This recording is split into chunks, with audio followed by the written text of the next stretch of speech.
Latta from Ohio. Congressman.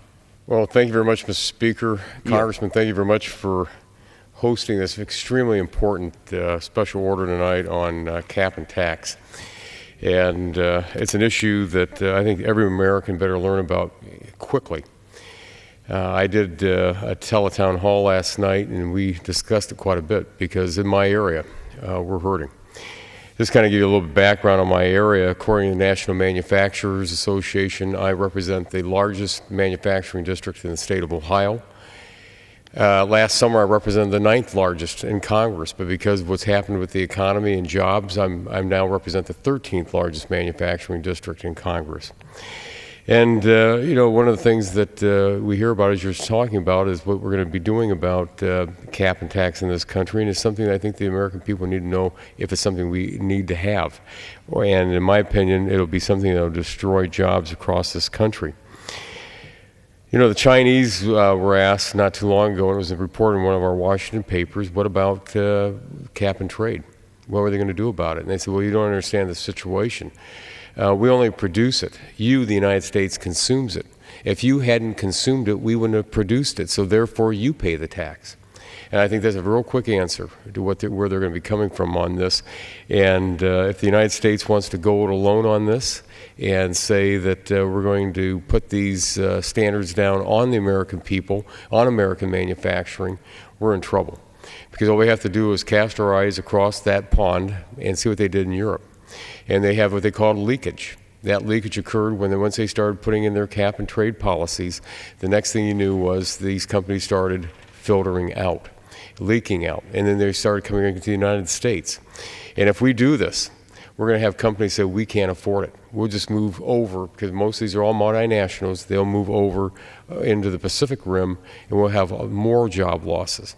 So just see if I can catch, because you're giving us a lot of information, very good stuff, but in a pretty rapid pace.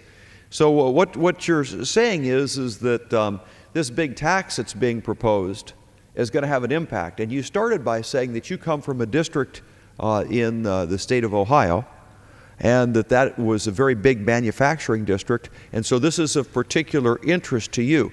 So the connection is that somehow this tax and all is going to really affect those manufacturing jobs. That's your point, is that not so? Oh, absolutely. And this morning, in fact, I had... and the reason, of course, is why. And let's flesh this out. I think it's fairly obvious, but I yield. Well, you know, what you have to do is look at this. What is this thing? You know, we're talking about carbon credits. If in Ohio, put this all into perspective, Ohio is a heavy usage of coal when we turn our lights on every day. So if what they're saying is they're really going to hit coal, Ohio and Indiana are going to be in deep trouble right off the bat. Indiana is even, we might say, in worse shape than we are, because they even get a little bit more percentage. Ohio is about 87% of our usage to turn on our lights every day and to run our factories is coal generated. So let me reclaim my time. So what we have here in the state of Ohio and many other heavy manufacturing states, which is a backbone of a major part of industry in America, you have, first of all, heavy industry or manufacturing, and that has the unique characteristic that it uses a lot of electricity, some more so than others. And you also have the unique characteristic that you're burning a lot of coal, and therefore you'd have to pay a whole lot of taxes on the energy that's generated off of the coal. And so you put those two things together, it says, now those businesses are no longer competitive because they're getting taxed more and more and more on the products that they're making, which has the effect of making those companies have an economic reason to move somewhere else. And that's what you're concerned with. Is that correct? I yield. Yeah, thank you very much. I thank the gentleman for yielding. Again, you're absolutely correct. What will happen is this. I represent an area that we manufacture for, we have General Motors, we have Chrysler. We make washing machines, we make furniture. You go down the list, we make all kinds of things in my district, brass fittings. But when you put this on, and this cost is going to be passed on from the utility companies to the manufacturers, and the next thing what will happen is these companies are going to have a very hard time competing. We live in a global economy. I was in one of my district counties several weeks ago and went in to one of the FET plants, and they showed me two things. They said, this is the brass fitting that we make. This is the brass fitting that they make in China. is for like 45 cents what they can do it over there, and maybe $3 or $4 what the cost is for the same type of product to be made here. If you put the whole idea of putting cap and trade and raising this tax and passing it on to the manufacturers, we're not going to have any jobs left, not only in the 5th Congressional District, but across the Midwest, because with our heavy coal usage and with the number of manufacturing jobs, the Heritage Foundation recently put out a study. And what they did was they looked at all 435 congressional districts. And what they said was, okay, what we're going to do, we're going to look at the number of manufacturing jobs you have, and now we're going to also look at how much power usage is from coal, et cetera, going right down to natural gas through nuclear. I have what you might consider the 3rd worst district in the United States, according to the Heritage Foundation, when it comes to cap and trade, because of the cost it will be to do business in my district. I have companies in my district that just a slight blip because they use so much energy, a slight blip will make them have to think, is it even worth manufacturing in this country anymore? So this is what we're faced. And we can go back. We're in a tough recession right now. But one of the things that we have to look at is going back, to the late 70s, early 80s, into that recession. But the United States people said, you know what, we're going to get out of that thing, because we knew that those factories were going to start back up. But today, we don't know that, because when I go through these factories and they take me in and say, we only have 1/3 of our factory running, or I hear today that almost one large company might have 50% of their workforce laid off, a huge company. Just reclaiming my time, let's take a look. I've got a chart here that was prepared along the lines of what you're saying. And this is the annual increase in electric costs under the Obama cap and tax plan. And so this is not specific to your congressional district, but it is specific to your state, Ohio. Correct. And it is specific to other states across the country. And I don't know whether or not it's that clear, because there's different shades of green here, but this is increase per capita.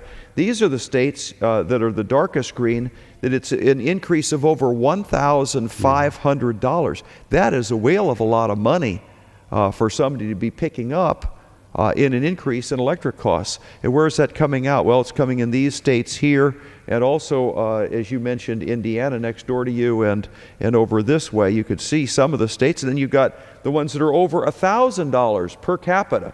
So this is a very big tax increase, and you can see a whole center of the Midwest is in that category. We've got quite a lot of them that are over $50. Now, people may say, oh my goodness, now, Congressman Aiken, you're a Republican, and you're just trying to scare people about the talk about this is going to be a big tax increase. But here you have the words of our president, a meeting with the editorial board at the San Francisco Chronicle. This is January 2008. He's very direct in what he's saying. Under my plan of a cap and trade or cap and tax system, electricity rates would necessarily skyrocket. That's just what you're saying, gentlemen. It's going to skyrocket in Ohio, but it's going to skyrocket in a lot of other states too.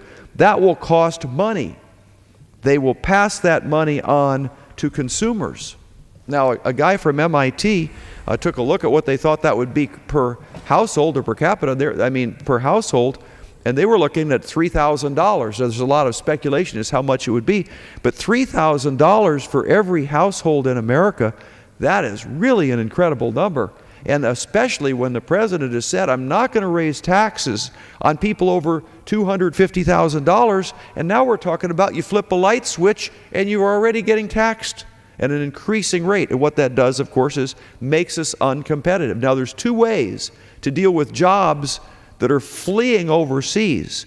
One of them is to tax all the imports coming in, which is a very blunt instrument. It makes the cost of everybody in America go up, and we reward people that are inefficient producers. The other thing is to create a set of laws in our country that allow us to compete competitively with other countries. This is the exact opposite, because when you tax electricity and energy production, that's a major part of all of manufacturing, and now we can't compete. So just to your point, we're basically taking those jobs right out of the country at a time where we're concerned about unemployment. And I'm just thankful for your joining us. We're joined also by another good friend of ours, a gentleman from Utah, Congressman Bishop, highly respected, and he also